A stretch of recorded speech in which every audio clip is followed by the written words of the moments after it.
Hello, Bill. Good afternoon, Matt. You picked a heck of a time to take a vacation, man. I worked on vacation. I knocked out a post-withdrawal piece on vacation. And yet, our fans, the DMZ army, has not heard from us in weeks. That's true. That's true. I did leave you hanging. I tried to see if I could work in a show while away, but I didn't have the accommodations to support it. So let's get up to speed. Last time we spoke, who was Kamala the presumptive nominee? Where were we? I don't think Biden dropped out yet. It's amazing. Okay, so here we are. A lot of stuff's happened. Yeah. Some crazy stuff. But how are you? Just let me get a sense. Where's Bill Scher on this? You were a big Biden booster, saying he should stay in until the debate, right. And then you thought he should get out. And you were pushing Kamala. You thought that was the sort of cleanest, most elegant, and so you've gotten your wish so far. But to be fair, I propose that Biden outright resign. True.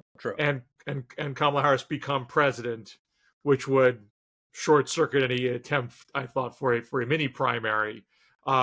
We instead got Biden withdrawing, but endorsing Kamala right away, which had that same effect in terms of really cutting off the possibility of a challenge. Her potential competitors all immediately endorsed her, and that thus started. Instead of the conversation being who will be the nominee, it became who will be the running mate, and that's kind of where we are today.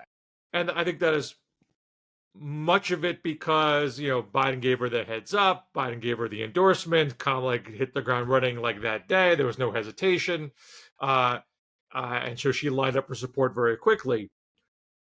But if she had in one of her first appearances some kind of stumble, something that didn't feel like she was ready for prime time, you might have had competitors jump in there. But I think there was not just a sense of relief that Biden withdrew, but there was this lingering concern: could Kamala do what she needed to do on the grand stage?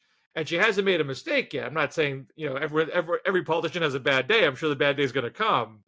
But the fact that I think she hit her marks in that first week just amped up the energy for consolidating around her and just getting on with it. All those mini primary ideas are just completely memory hold now. Well, do you have a theory? I mean, I think Kamala has been terrific. She's having fun. You can see. It's like pornography, when you see it. She's having fun. She's got this energy, this excitement. She seems more confident, more competent. Do you have a theory as to why she's in the past been so bad and awkward, and now she seems so good? Well, I had a tweet 3 years ago.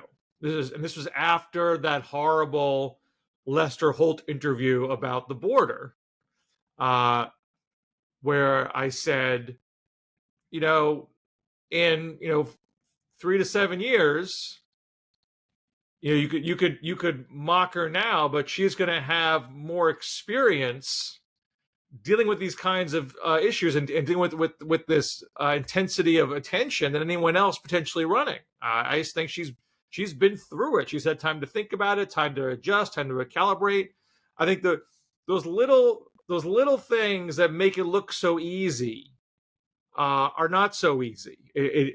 To be, and if you took somebody who wasn't fully prepared, you shoved them out, and they were just like a little bit unsure, I got to think on that one, or just the persona just seemed a little more stilted.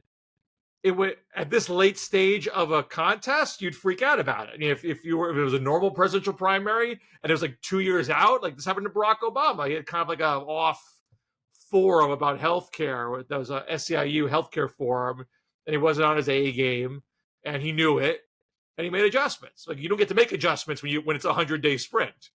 So I just think she has been through the motions and kind of settled on how she wanted to present herself in a way that was true to herself. It doesn't feel this is what's really hard for the Trump Vance strategy. They want to say she's a phony, but she doesn't seem phony right now.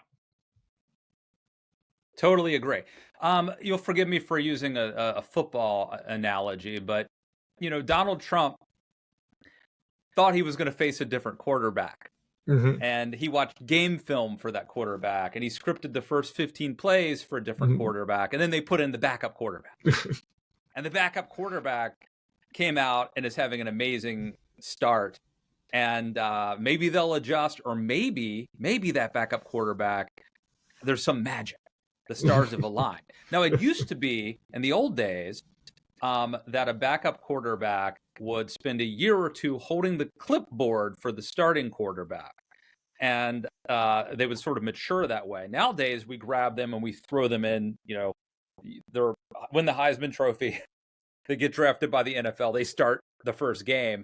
And I think that's a disservice to them. I think that, there's something to be said for holding the clipboard and being on the sideline and being ready to come in if the quarterback gets injured, but not necessarily having to perform under the bright lights day in and day out.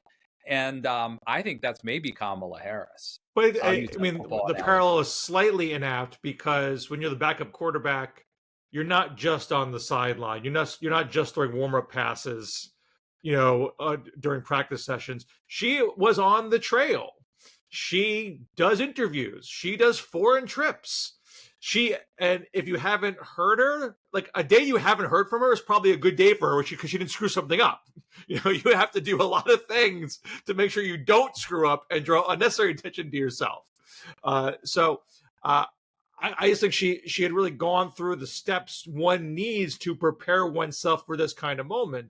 And even that doesn't necessarily guarantee success, but I think it just put her into a good position. There's also a theory, Bill, and you tell me if this holds any water, but there's a theory that Kamala was authentic as Kamala the cop, as a prosecutor. And then what happens is the world changes. The Democratic Party, because of police abuse and things like that, the political incentives change. She can't be her authentic self. She runs for president in 2019. Everyone goes to the left. But that's not really who she is. And so now she gets to be herself. She doesn't have to say what she thinks Biden wants because he's the president. She doesn't have to say what she thinks a Democratic primary electorate wants to hear. She gets to be herself. Do you buy that? Largely. I mean, she may be slightly more progressive than Biden in certain ways. But I think she always was pretty pragmatic. She was not, when she was DA, she was a pretty law and order DA. She was not in the mold of some of the more progressive reformer types that we've seen get elected in recent years. And the book that she wrote was definitely a pragmatic book on how to deal with crime. But I think she was definitely raised by a pretty progressive mother. And grew up in progressive settings. So it's not like she's not unfamiliar with, big city progressive culture. And I think in the presidential campaign, she struggled to meld that. I think she probably went farther to the left on certain things, which, she wasn't a single payer person before, and she latched onto it hard, and then she scurried away from it, so there's that awkwardness there. And she definitely latched onto some of the progressive du jour positions like banning fracking. And now she's jettisoning the stuff that she knows is dead weight, in current times, knowing that some of those progressive positions have taken enough lumps that she can do it pretty safely without generating a lot of heat from the left. So to the extent that Trump and Vance want to push the phony argument, and this is not an unusual or strange thing to try to do, they're going through that 2019-2020 time, pulling those clips and juxtaposing them to today. That's standard Oppo research play. But she's also not the first politician to recalibrate. Trump and Vance being very classic examples. Donald Trump was for single payer before Kamala Harris was. Donald Trump was pro-choice. J.D. Vance said Donald Trump was Hitler, or could be an American Hitler. They've all flip-flopped on lots of things. I would say far more dramatically in the case of Trump and Vance than Kamala. Kamala's kind of standard political adjusting from primary to general election. So I don't think they don't start from a strong place on the subject. And I think, I once did an article for Politico back in the 2020 primaries, right? It was right at the end of 2019, if I remember correctly. And it was a long discourse on how, wine track candidates struggle after early burst of support. So I was looking at, why were Buttigieg and Warren having a tough time? Looking back at Gary Hart and Paul Tsongas and Paul Simon and folks like that. And I was talking to some of their old campaign managers, and we talked about, could Warren do another pivot? And the campaign manager's like, it's too late. You got to pivot when no one's looking.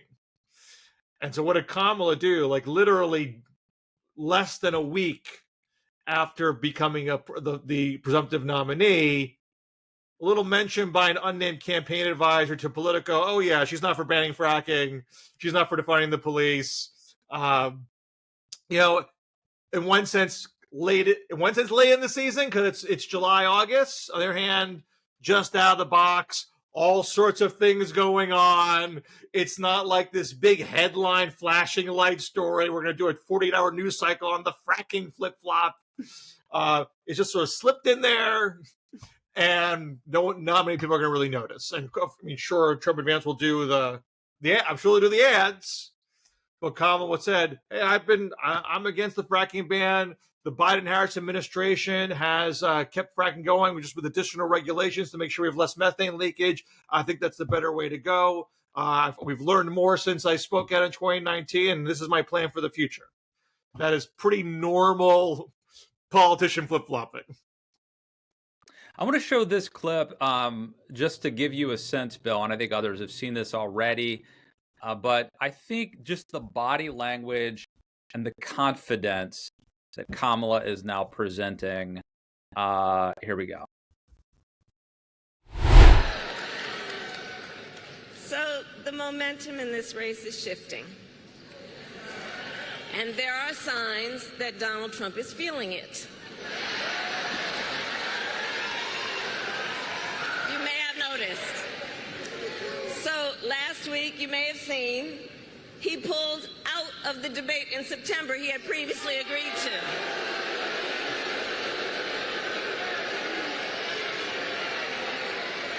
So here's the thing. Here's the funny thing about that. So he won't debate, but he and his running mate sure seem to have a lot to say about me. And by the way, don't you find some of their stuff to just be plain weird?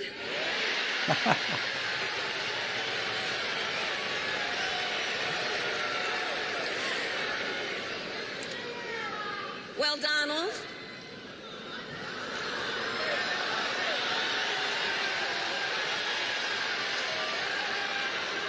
I do hope you'll reconsider to meet me on the debate stage.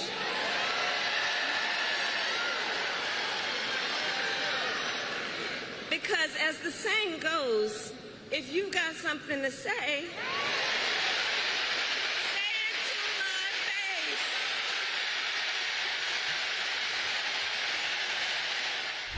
So you can see the smile. She's having fun doing this, right? She's using the new weird word that I guess Tim Walz has injected. Sort of weird is taking the place of extreme. Similarly, the way that freedom is taking the place of democracy. She's sassy. I feel like maybe she's watched some Nikki Haley. There's some mannerisms that I'm picking up there as well. But I don't know how to define it. I don't know what's different, but she seems likable, charismatic, charming, all sorts of things. Matt Lewis, I got to say, I had no idea you're going to be swept up in the Kamala fever. But we had this whole period we talked about, women politicians and the potential for women to be president and all this kind of sexist analysis. Why don't they smile more? Why doesn't Hillary smile more? Why doesn't Elizabeth Warren smile more? Do they have to be tough or do they have to be warm? How do they walk this line? All this kind of unfair, contradictory analysis. And it may be that Kamala's kind of picked the lock here by developing this happy warrior persona. And what do we get in response to this from the Trump team? Cackling Kamala, laughing Kamala. Let's do all these clips. Let's cut these video clips of her laughing and make fun of that and make her seem cringe. But aren't those old clips? I feel like she is not doing that laugh thing anymore. She's happy. She is laughing, but it's a different laugh. Or am I wrong? I mean, I'm sure you could make a clip of a laugh that she gave in reason. I mean, not that clip. There's a couple other clips where I felt like that's a pretty hearty laugh. If you want to make that a cackle in a clip, you could do it. I think that sort of attack is designed to get in your head. It's designed to make you uncomfortable in your own skin, to make you second guess your natural mannerisms and tics. And you're seeing Harris not fall for it. I'm just going to be me. I'm still going to laugh. I'm not going to stop laughing. I'm not going to make me seem unserious or not ready for this job, because I can do it and also look tough and also look confident at the same time. They're not incongruous. We're human beings with three-dimensional personalities. I'm going to be a three-dimensional person. That's what I get out of it. I don't know if she can keep this up, but if she does, she's going to win. Okay. Her next big thing probably is going to be next week when she picks her running mate. Now, Bill, the last time we spoke, I think we did, at the time it was very theoretical. Mm-hmm. I was supporting Andy Beshear. You were supporting North Carolina Governor Roy Cooper. Mm-hmm. I think since that time, Beshear has kind of faded as a front runner, and Cooper has taken himself out of the running. And, there's names like, I think Gretchen Whitmer has certainly talked like she's not interested in it. Mm-hmm. Pete Buttigieg gets mentioned, but Bill, it strikes me that it's really the two front runners, I think, are Mark Kelly, senator from Arizona, and Josh Shapiro, governor of Pennsylvania. Both are swing states. Walz is in there, I think, too. Do you think he's in there? Now, he's the governor of Minnesota, where she's up by like 10 points, but could he help swing Wisconsin? What's the logic? I know he has been. To accept there's a geographic argument is that he's still upper Midwest, regular guy vibe, plays well in Wisconsin, can play well in Pennsylvania, can play well in Michigan, and he's the guy that coined weird. He's the guy that made weird happen. He seemed to have this intrinsic sense of how to find the soft underbelly that Democrats were kind of struggling with. Now, I do worry that perhaps they're overplaying it. It's become, and I said this on X, that I think for all these candidates, they're all trying a little bit too hard to audition, and they're taking sort of their best qualities and reducing them to a shtick, or at least risking that. So I do worry a bit. But that's why Walz got out into the top tier seemingly out of nowhere, because he hit that target when before anyone was watching. Well, and you and I've certainly complained on this show that Joe Biden doesn't have surrogates. He doesn't have people going out there attacking his enemies and defending him, and Kamala does. And part of it's because they're all jockeying to be her running mate, just like Donald Trump kind of kept his pick close to his vest for a long time because he wanted Burgum and Vance and Rubio and Scott out there going on TV shows, singing his praises. But look, let me ask you this, because I'm of the opinion, I think that Kelly and Shapiro are kind of upper echelon, and I would put Walz maybe a step below in terms of likelihood. Or do you think he's at that same level in terms of a potential pick? I'm of the view now that since they've laid out their itinerary, their travel itinerary for next week, Starts the in first Philly. stop in Philadelphia, I'm thinking Shapiro right now. Even though, as I also put on X, we actually have never had a vice president announced in their home state. As far I went back and looked through 76, actually I think 72, because Tom Eagleton was announced at the convention and then he got dropped. And that's really kind of modern primary, sort of modern presidential election era, where it's not just something that happened at the convention. So I don't think it makes sense to look farther back.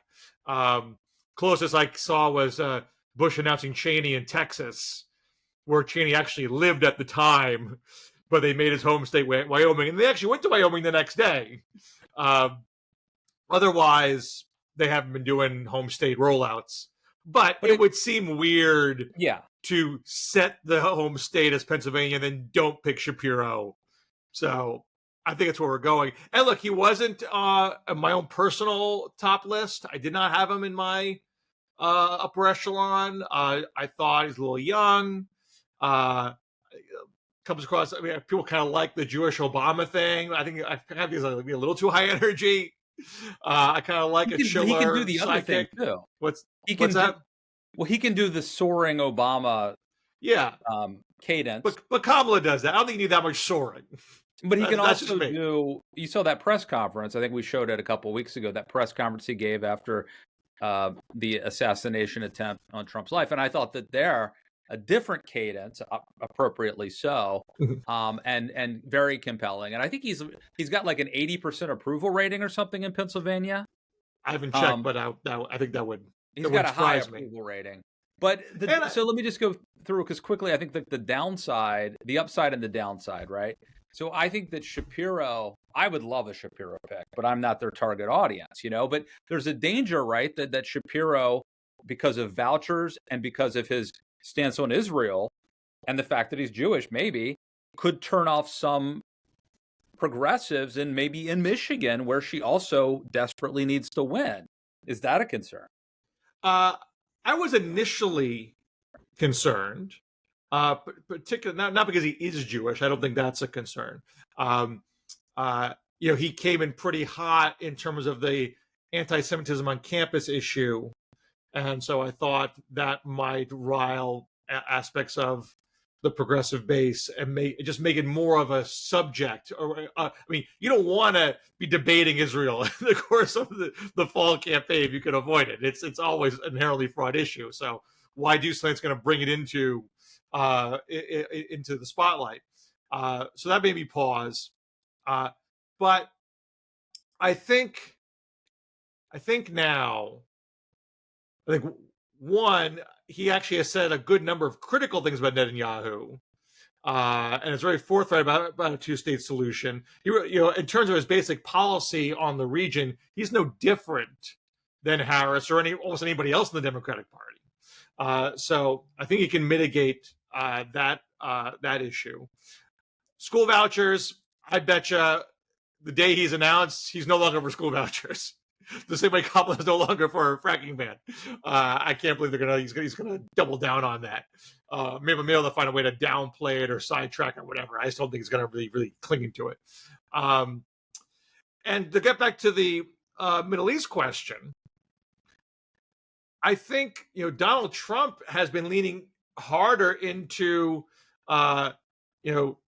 Kamala's husband's a crappy Jew, and Chuck Schumer is pro-Palestinian.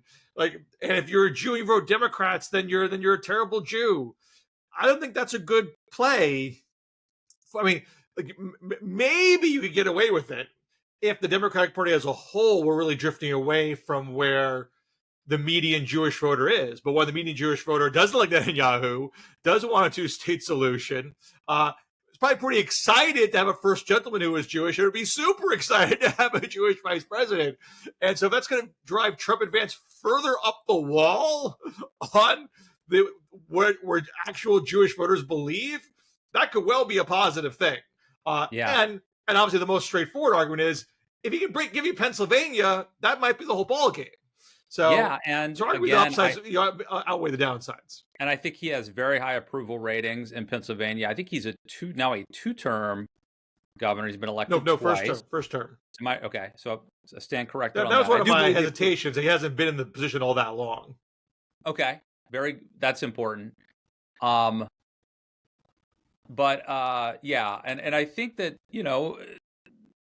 I think I saw that nowadays you can expect a vice president from a state to get, if you pick a running mate from a state, you're looking to get an extra couple points, maybe like a 2-point bump or something. So it's not huge, but that very well could deliver Pennsylvania if that's true. A couple other quick things. Kelly, Arizona, right? So on the plus side, he's an astronaut, Navy guy, comes across as kind of a regular guy, balances the ticket. He could talk about the border and, of course, gun control, being married to Gabby Giffords. On the downside, I think the unions don't like him for some reason. He hesitated on sponsoring the PRO Act, which was a bill to help union organizing. I don't think he ever said he was against it, but he didn't like almost every other Democrat had sponsored the bill and he held out. And what's this about him owning or it's a Chinese balloon company or I see something. This I don't know about. You don't know about this. I don't know about this one. Jim Garrity at National Review has written a piece looking at the downside of Mark Kelly. It may be worth a look. Tim Walz, very progressive, very liberal, right, in Minnesota. And I think there's a lot of stuff that Trump probably could hit him on that would cast him, even though he comes across like temperamentally or in terms of vibes, he seems kind of like a blue collar sort of manly man, hunter, mechanic, whatever. Well, he's military vet and a high school teacher. Yeah. But policy-wise, it seems like he's been very left-leaning. Well, yeah, he governs Minnesota. He has a Democratic trifecta. They can actually pass Democratic things fairly easily. And so he's got a longer list of progressive legislative accomplishments, which he is very proud of and defends very, very readily. But you could say, I'm going to make this seem like it's a very far left thing. Shapiro has a divided legislature, so he can't just ram through whatever he wants, but he has more experience trying to negotiate with, a mixed legislature, though, again, only for, a year and a half. But he wouldn't be there because of his legislative acumen. He would be there because he helped you win Pennsylvania. He definitely could be an attack dog. I think he would be very good going after Vance and Trump. Clearly. Oh yeah, I think he has those chops. Yeah. Kelly, I just don't think you should pick a senator, particularly a swing state senator. Yes, I know Arizona is a Democratic governor. It would be a Democratic replacement. I think by law it would have to be a Democratic replacement. But that'll get you to the next election year, which is 26. Kelly has the seat till 28 if he stays. You do a special in 26, and Arizona is as closely divided a state as we have. So it would be an off year for whatever was the in party. So if it's a Democratic president, you'd worry about it being a Republican midterm year. And every Senate seat is just precious. Democrats are holding on to the Senate by their fingernails. So I just don't think you take any chances with the Senate seat if you have other options, and they do have other options. Okay, and so we've mentioned Gretchen Whitmer. I've heard talk of Admiral McRaven. Well, he took himself out. There's Pete Buttigieg. There's the aforementioned Andy Beshear. But you throw all these people in the mix, you are predicting that it is going to be Shapiro, right? I wasn't, 24 hours ago, but with this itinerary, I do think that is a pretty strong signal. And is that who you would pick at this point, with Cooper out of the mix?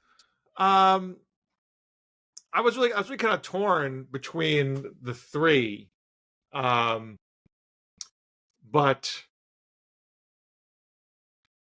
I think I'm coming around to Shapiro just because if he can bring in that state, even just in current polling, which is very it's kind of sparse and spotty, of the Rust Belt states, she's doing the weakest in Pennsylvania, as was Biden. I don't know quite why that is, and if it's accurate. But if she can hold on to Michigan, her leads in Michigan and Wisconsin, and pick up Pennsylvania, we're done here.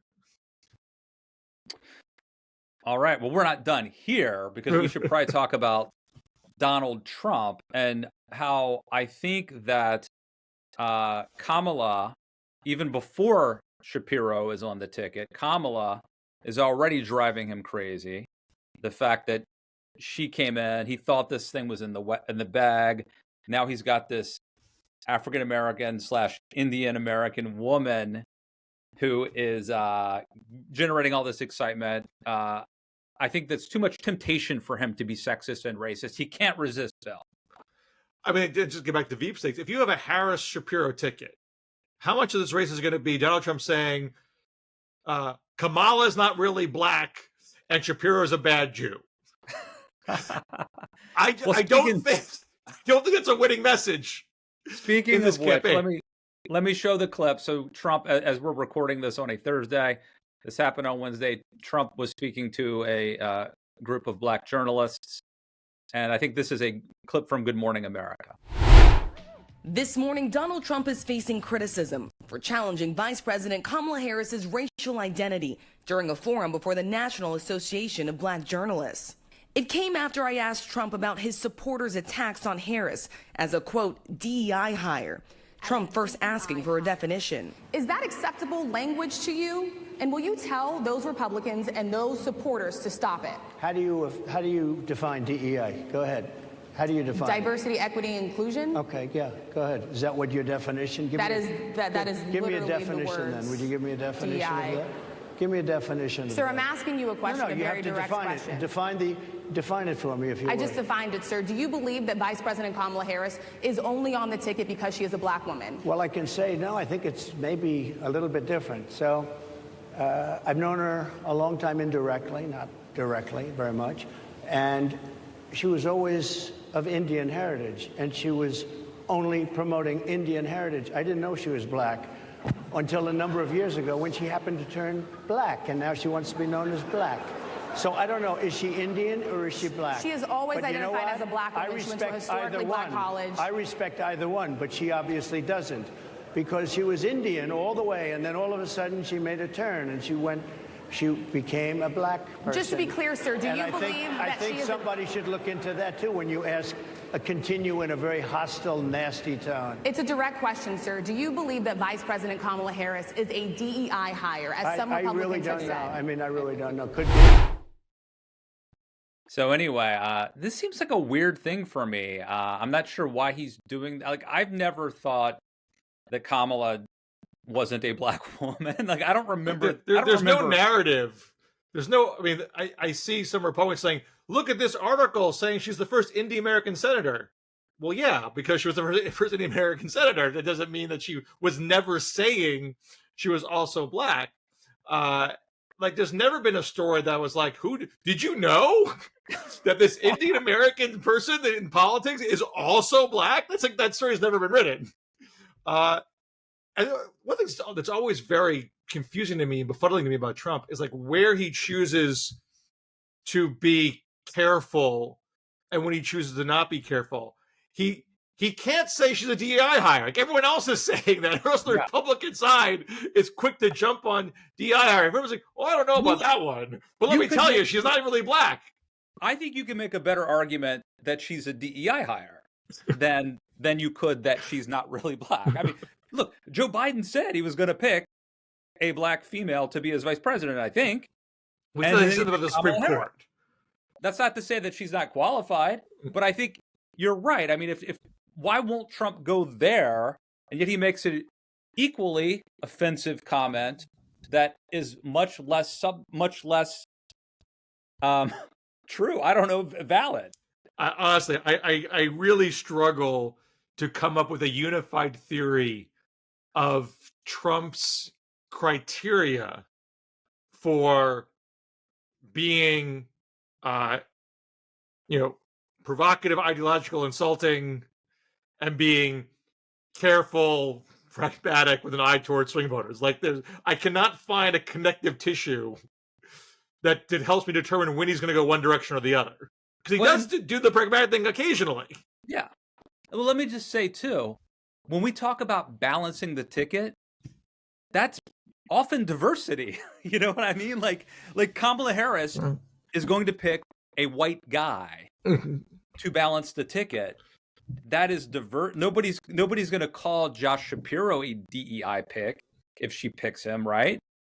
Well, I was I did the system update show, which is Glenn Greenwald's show, but Michael Tracy was subbing in. And he was asking me about these sorts of questions about it. He was very focused on this whole white dudes for Harris phenomena, and was this Democrats engaging in identity politics. And I'm like, every politician engages in identity politics. Yes. Donald Trump was at turning point saying, Christians, I need you to vote in bigger numbers than you usually vote, and then you don't have to vote anymore. Like, that's identity politics. Oh wait, direct appeal let me show this. Let me show this clip, and then we can talk about it. And again, Christians, get out and vote just this time. You won't have to do it anymore. 4 more years, you know what? It'll be fixed. It'll be fine. You won't have to vote anymore, my beautiful Christians. I love you, Christians. I'm a Christian. I love you. Get out. You got to get out and vote. In 4 years, you don't have to vote again. We'll have it fixed so good you're not going to have to vote. Now, you might recall, Matt, that I wrote a story a couple months ago about Trump's get out the vote strategy, which I still think this is one of the big underreported stories of this cycle. His strategy is let Turning Point USA do So Turning Point was a campus-based group that began the Tea Party years, really designed to let's have chapters on college campuses and troll liberals on college campuses. And it's grown to something larger. It's made its top people a lot of money, especially Charlie Kirk, who started it. And they tried to do a little bit of get out the vote stuff in 2022, particularly in Arizona. Didn't work. None of their candidates won. Carrie Lake didn't win. Blake Masters didn't win. And then in 2023, they said, we have a $108 million get out the vote plan called Chase the Vote. We're going to hire ballot chasers in Arizona, Georgia, and Wisconsin. And we're not going to worry about all those swing voter types. We're going to try to chase down these low propensity conservative voters who like Trump, but aren't registered or just vote inconsistently. And they're selling this.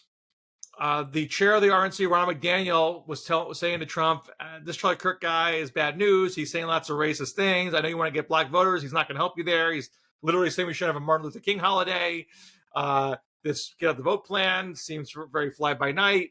So Charlie Kirk starts saying, you got to get rid of Ron McDaniel. She's the person who ruined the midterms for you. You should put in your daughter-in-law, Laura Trump. Guess what happens? Ron McDaniel gets the boot. Laura Trump is installed. Turning Point is now doing a lot of the get out the vote work, even though they have no track record of success in doing it. I mean, you could say if you can pull out more of your base vote, that's not a bad thing to do, but there's no evidence that these guys know how to do it. And so when Trump said that comment last week, there was an instinctual reaction to say, here's Trump trying to destroy democracy again. He's saying there's not going to be elections next time. You don't have to vote anymore. I'm not saying Trump deserves the benefit of the doubt for things like that. But if you know the broader context of this get out the vote story, he's literally saying this at the Turning Point Believer Summit. Earlier in the speech, he's talking about how Christians don't vote at the same rate as they should, which, by the way, is factually wrong, but they seem to believe it. In fact, I looked up the exit poll numbers and the actual numbers. So Christians in general are 70% of the adult population, 68% of the 2020 exit poll share.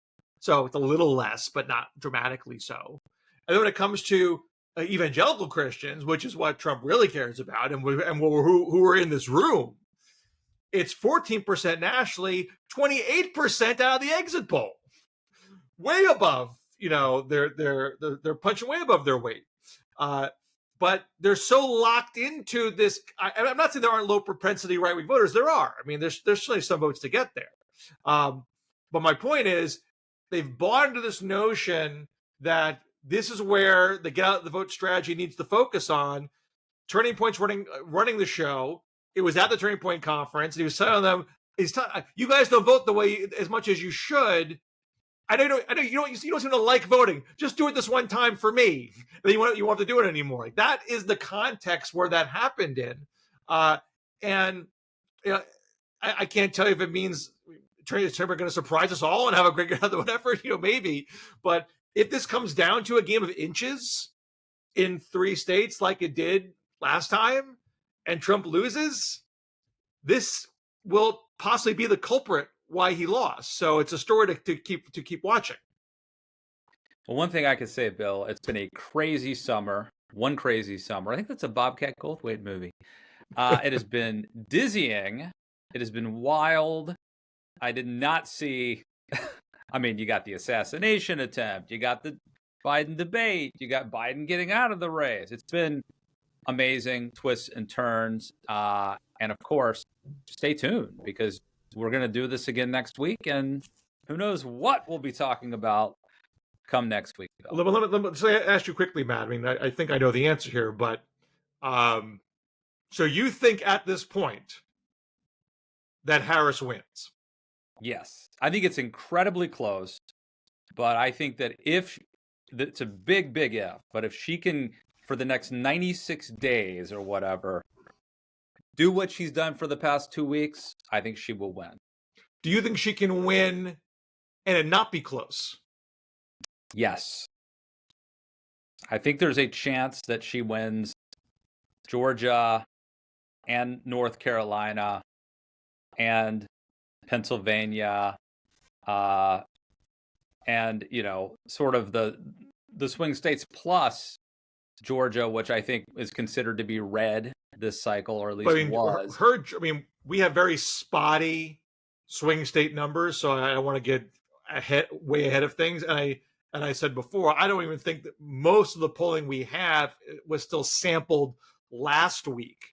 It's only been since a week ago when Biden gave the Oval Office address. So you had this period last week between Sunday and Wednesday where Biden has the letter and Kamala has her initial appearance. Then Biden has the address. Like, it's a lot of information for people to take in. And of course, all the Vance childless cat lady stuff, and now the Trump you're not really black stuff. Like, it's a lot of stuff swirling out there that it takes some time for the average voter to really absorb it all. So I'm hesitant to read too much into. And I'm not predicting a Harris blowout. I think it's very close. But you asked me if there's a chance. I think there's a chance. I think that this could break, and that she ends up winning Georgia and North Carolina. Not just, Joe Biden he had to win the blue wall, and he was going to if he won, it was going to be, just a squeaker.